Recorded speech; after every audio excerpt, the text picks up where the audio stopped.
Alright, so now we're going to move on to, I actually really like these ones, which means most of you are probably like, oh great, I hate these. But these are what we call multi-step equations. That just means that everything we've done so far, we're throwing together into one equation. So it's like we're puking up our math in one equation, okay? So we do have some steps to solve, okay, that I thought would make it a lot easier for you. But step one, we use the distributive property. If there are parentheses, we're going to do the distributive property before we do anything else. If there are no parentheses, okay, we're literally going to move on to step two, combine like terms. All right, so if we use the distributive property, there's a chance that we have to combine like terms. Otherwise, combine them. If we can't combine, we're going to use the inverse operations. So when I say inverse operations, I mean the opposite operations, okay? So if we see a plus sign, we're going to subtract. If we see division, we're going to multiply. That sort of inverse operation, okay? So let me show you how we're going to use all three of these steps to solve for our equations. And I might actually have to erase these and move them down, but we'll see how that goes. So this first example, I have 2x minus 7 equals 10. First thing I notice are parentheses, so I'm going to start with step one, distributive property. So I'm going to multiply everything inside by 2. So 2 times x is 2x. 2 times negative 7 is negative 14 equals 10. Okay, I'm going to draw that little line. Step 2 is combine like terms. I have nothing to combine. Okay, so we're going to go to inverse operations. I see a minus sign. Opposite of subtraction is addition. So if I add on this side, I have to add on this side. So these cancel. We have, let me erase this. So we have 2x equals 24. So to get x by itself, we divide by 2. So I'll come up here, x is 12. Okay, that's a multi-step equation. So looking at this next example, same idea with the distributive property. We're going to multiply everything inside by 5. Okay, so 5 times c is just 5c plus 5 times 2 is 10. Equals negative 20.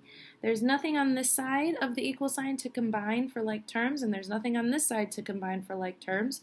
So we're going to skip that step. We're going to go straight to inverse operations. So I see a plus, so we have to subtract 10 minus 10.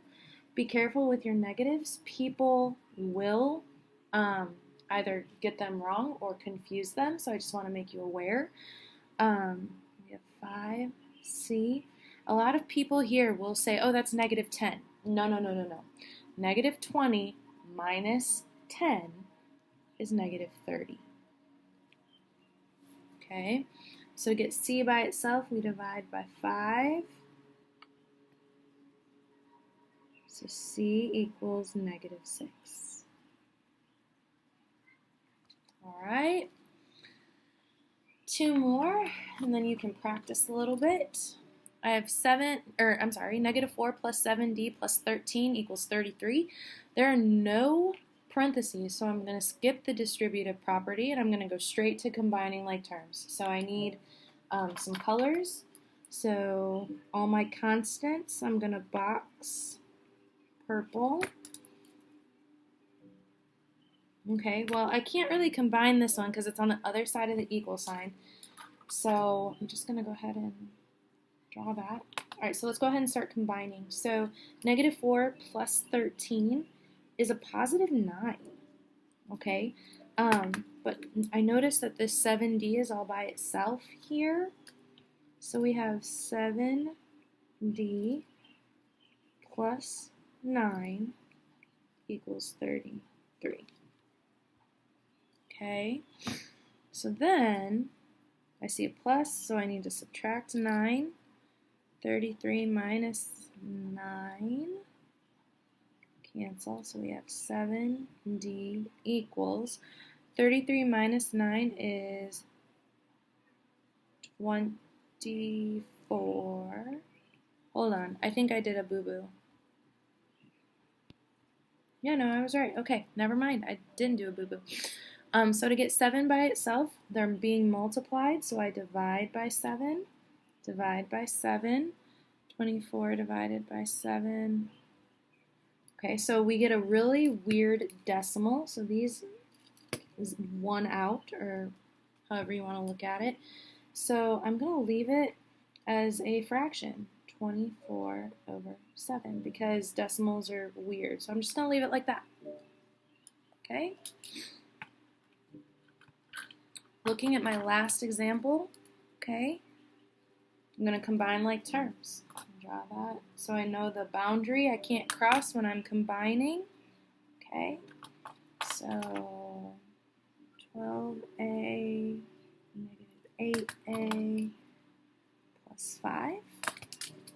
All right, so combine those purple boxes, that's pink. Combine the pink boxes, I get 4a plus 5 equals negative 1. So it's positive, so I have to subtract 5. So 4a equals negative 6. They're being multiplied. We divide by 4. So these are gone. So a equals, we can leave it negative 6 over 4.